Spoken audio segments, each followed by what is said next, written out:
We are staying on security matters. Nigerians are calling for proactive reforms in the Nigerian police force, with many calling on the central authorities to disband the Special Anti-Robbery Squad, SARS, which many say have been a menace to peace-loving Nigerians. This was again brought to the fore following the fatal shooting of KOLADE Johnson. A security expert, Patrick Agbambu, joins us now to speak more on this. Mr. Patrick, thank you so much for joining us. The British killing of a young football fan, that's KOLADE Johnson, by a trigger-happy policeman, has sparked the End SARS campaign again. This was a loud cry by many home and abroad.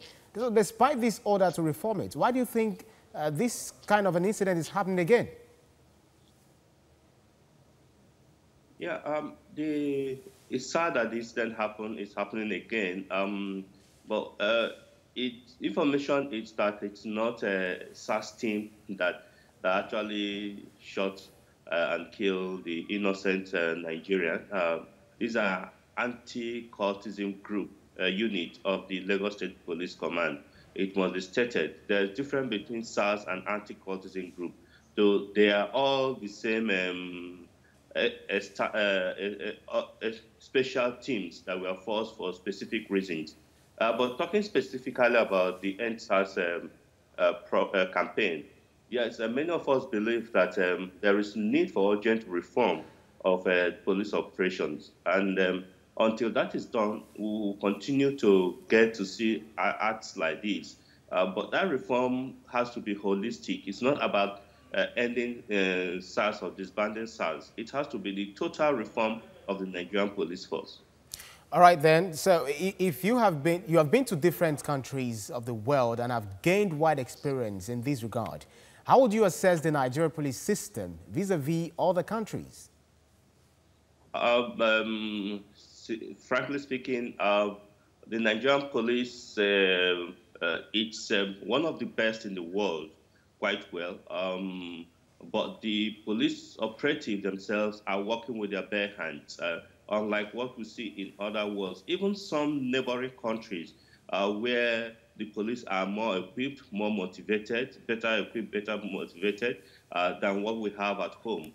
It's sad, really, because when you put everything together, and that is why you see anytime our personnel goes on peacekeeping missions outside our shores, they come out with laurels, they excel because they comply according to what is in their community and what the rules of engagement. So we have one of the best police in the world, but the problem is proper attention not given, no reform. Like I said in an earlier interview, I said, how can a modern day police be operating with a 1957 Police Act? 1957, that's how many years ago? So it's very, very obsolete. There's need to look into it.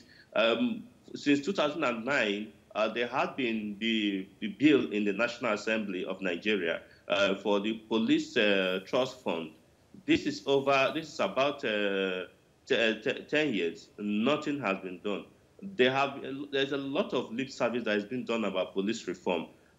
When the campaign started up was so strong last year, the Vice President, Professor Yemi Osinbajo, led a committee, and I participated in some of the contributions, and we know that some team set up also by the Nigerian police leadership then of Ibrahim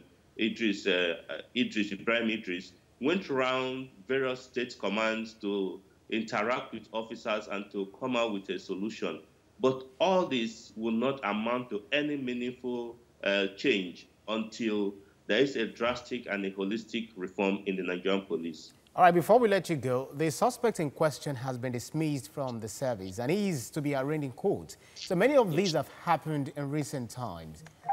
Do you think this would deter them? Hello? Can you hear me now? Yes, okay, I can hear you. Right, yes, good. Do you think the arraignment of this, the man in question, the suspect, do you think it would deter many of those police officers who would want to involve in this kind of act?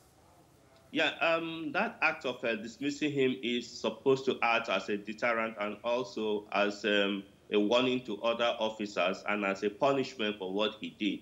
But I beg to differ that it has never helped, because this is not the first time. There are several police officers that are either dismissed for acts like this, and yet it still happens.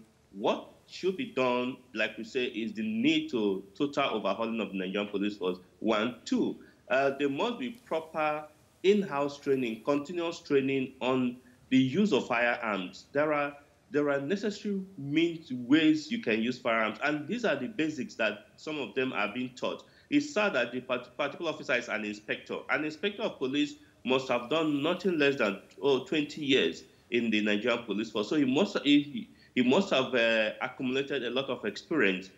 So there must be urgent reform and retraining of these officers. Then thirdly, we have called that there's need to do a psychological check on all officers that to carry arms, to find out their state of mind before they go out for any operations, because you may not know what carryover that is that the officer who you have given arms to carry is having, and any slightest provocation, he tends to use his arm. So some of all this is, we see it in many countries, even in our neighboring country, Ghana. You don't just carry arm as a police officer. They go through mental tests, psychological tests periodically to find out your state of mind and if you are fit. If not, you will be put in a department where you will not have to carry arms. All right, Mr. Security expert Patrick Agwambu, thank you so much for your insight.